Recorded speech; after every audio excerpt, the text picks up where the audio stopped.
talk about an upcoming film that's going to just come out in a day or so called The Gallows. Stand by.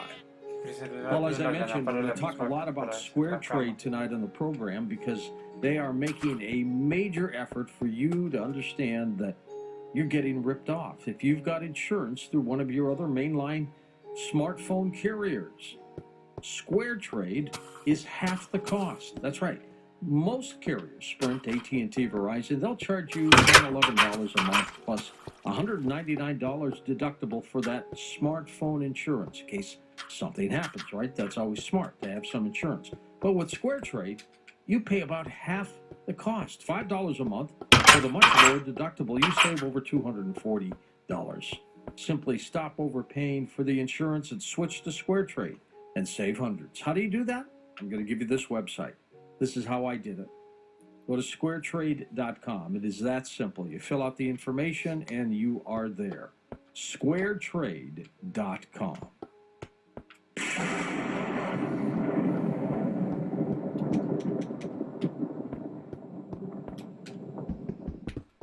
Who did you let down today? Your wife? Your kids? Well, how about yourself?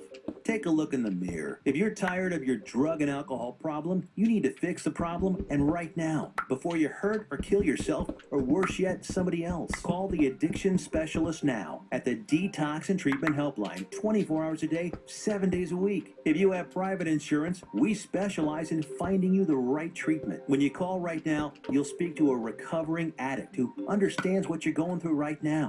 Let us help you break your addiction to drug and alcohol before it's too late. This call is completely confidential and free. So if you have private insurance, take 5 minutes of your time, call right now. I promise it'll change your life. 800-296-1325. 800-296-1325. 800-296-1325. That's 800-296-1325. News, weather, traffic. News Radio 1025 WFLA.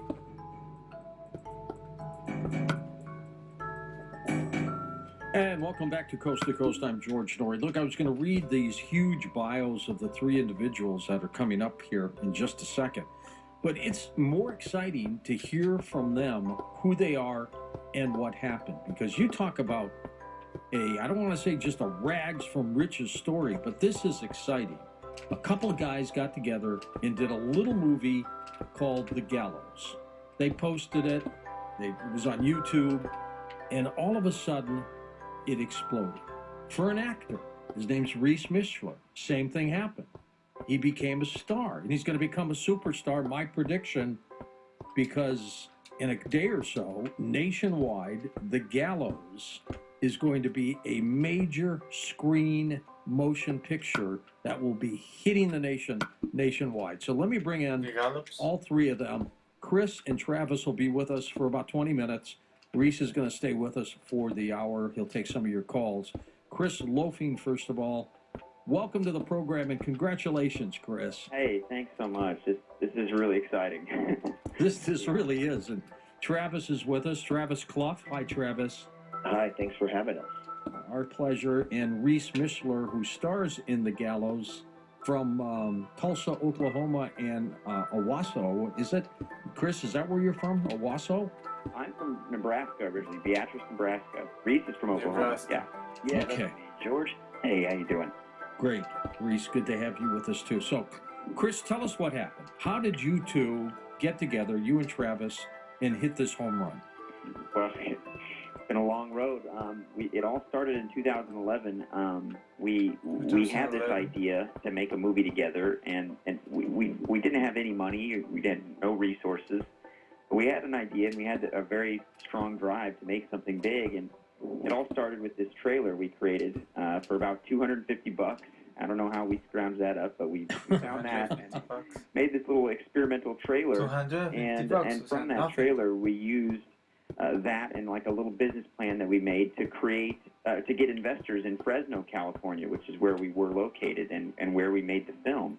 And we got local investors, and within, between 2011 and 2012, we had a completed film Reese was in that film, and along with two of the other stars of the current film. And that film was seen by Management 360 and Jason Blum at Blumhouse after they saw a second trailer we posted on YouTube, as you said. And it kind of just took off from there when they all came on board and really saw something special with it. And Jason was from Paranormal Activity, wasn't he? Right. He's produced all the Paranormal Activity films, Insidious, The Purge, Sinister. He's just basically every horror movie in the last decade he's had his hands on. And even Whiplash, which was won 3 Oscars in the last Academy Awards. Travis, when you guys got the call from the studio saying, hey, we're interested in this, how did you feel? Honestly, it was pure elation. I mean, I remember getting a call from our manager, Dean Schneider, which we have people now, which is amazing to have people that are helping us with things. And, he called us, we were in the van, I think we pulled over, and he was telling us who was interested. And I don't think we even knew what to do. We were just so excited, and he was like, yeah, but, fingers crossed, a deal could fall through any time. And we're like, no, take it, take the deal. That's exciting. You're all going to be on your way. And with you, Reese, you paid your dues, even at your young age. You've been in theater. You've done a few other films. But this is going to be your big, big break. How did this happen for you? Oh, my goodness. I had just moved out to Los Angeles, and I'd been there for about 3 months, maybe 4 months. And I was just on one of the many casting submission websites, and I submitted for this horror feature film called The Gallows. And they brought me in, and we did the whole audition process and improv with the other actors for hours on end. And they let me know, hey, we'd like you to be a part of this. And then, almost 4 years later, it's finally happening.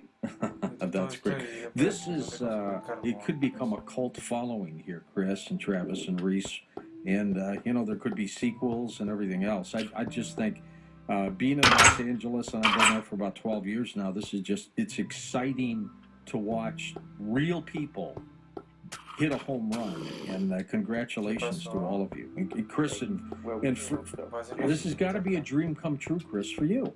It's been really crazy. I started making movies when I was 13, just, with this little home video camera and with my friends and family in my small hometown. And I always had aspirations and dreams of becoming a Hollywood director, so to speak, and making films with studios. And I always dreamed and hoped that it would happen, but I never knew how or how long it would take. And, after meeting Travis and kind of forming our friendship and our partnership and our business company, our production company, it's amazing what has happened in such a, it's been a long time, but it's actually been a very short time when you think about it, as much as that's happened. It's crazy. Travis, this is a July 10th nationwide debut? Yeah, and to be honest with you, something that blew us away is not even just nationwide, it kicks off worldwide. Wow. Which is, we're going to be in over 2,700 theaters domestic, but also over 62 countries on the planet Earth, which is, you talk about a home run. This is a grand slam for us, and we were just happy to be on the field. That's exciting. Can you say how much the budget of the big screen movie was? Yeah, the budget was around $100,000. And we now know, and we've researched that it will be the least expensive movie ever released, ever to go straight to a worldwide theatrical release. It didn't happen for Paranormal Activity. They did festivals and test screenings, and like 150 theaters, a limited release to start, and then it went wide. And then also same thing with Blair Witch. And we're right along those same lines, except we just, we skipped over the festivals, and they didn't even do a limited release. It's straight to those big numbers and those theaters. They're going to get their money back awfully fast, and the rest will be all profit and gravy for everybody. Well, we hope so. We hope people come out and see it and fall in love with it the way that we have. It Que se fue. No, vuelva, que fun ride. But, and it feels like a win up until this point, but we do want folks to come out and check it out. And Absolutely. What's the premise, Travis, of the movie? Well, the premise is the story centers on these kids in modern times, where 20 years prior there was a play, and in this play at their high school, a tragic incident happened where a student actually died in the middle of a performance in front of everyone that was in the audience, and they kind of are attempting to kind of put this behind them in current times. So 20 years later, they have this play and they're redoing it, and they're going to properly finish it. And you have some kids that are not really of the drama clique, so to speak, and but they're part of the class required to graduate for them, and they find this clever way to sabotage the play by sneaking into this high school theater at night and trying to break down the set, tear it apart so that the show can't happen. And we all know the show must go on, and that's when all the terrible things you could imagine, and even the ones you can't imagine, start happening to them. Is it much different, the big screen movie, from the smaller version that you two were doing? We ultimately had so much creative control. This is kind of a cool thing too, is that we realized we weren't sure how much say we would have as these other names and studios and people kind of came on board and assisted with enhancing the film's quality and story, but they really kind of just said, hey, we just want you to do the things that you couldn't have done when you didn't have the resources. We don't really want to tell you how to do this or that. We just want to give you the ability to tell the full story the way you want it. So the story is very much similar, but it's just a much more elevated version of the original. Se volvió a parar eso. Bueno, ¿qué más tengo por acá? Give freedom that we wanted to keep our original idea and to that there were some things where it's like, oh, you can't do that or shouldn't do that, and we did it anyway, and it ended up that we were spot on, and they're saying, oh, okay. So we kind of, I feel like we gained a little bit of clout, which is kind of cool. Sure. And of course, we got a trailer at coasttocoastam.com of The Gallows. If you haven't had an opportunity to look at it, go take a look at it. It's spooky. Look at it with the lights down. Lights down, volume up. You got it. You got it. Nice bottom. Will you continue doing horror type flicks? Because I'm assuming this is going to be a great hit. They're going to make a lot of money. They're going to be very happy with what you all have done. Where do you go next with this? Well, we've been working on a couple different things. Just Travis and I internally at Tremendum Pictures, we have another movie that we're working on a script for, and then we also have a television series that we're excited about in the sci-fi genre. But we're not opposed to doing more horror. We had a great time making this movie, even though it was a hard process. It was a lot of fun, and the guys at New Line Cinema and at Blumhouse are just awesome to work with, and we would love the opportunity to work with them again. Whether it be on, another Gallows, we would, that would be amazing, or something else. We're just excited about the opportunities that are coming, hopefully. Reese, what was it like for you doing the movie, and of course the anticipation of this coming out in a day, and then the future? Oh my goodness. Well, the actual filming portion was it was something. It was, for me, it was quite terrifying.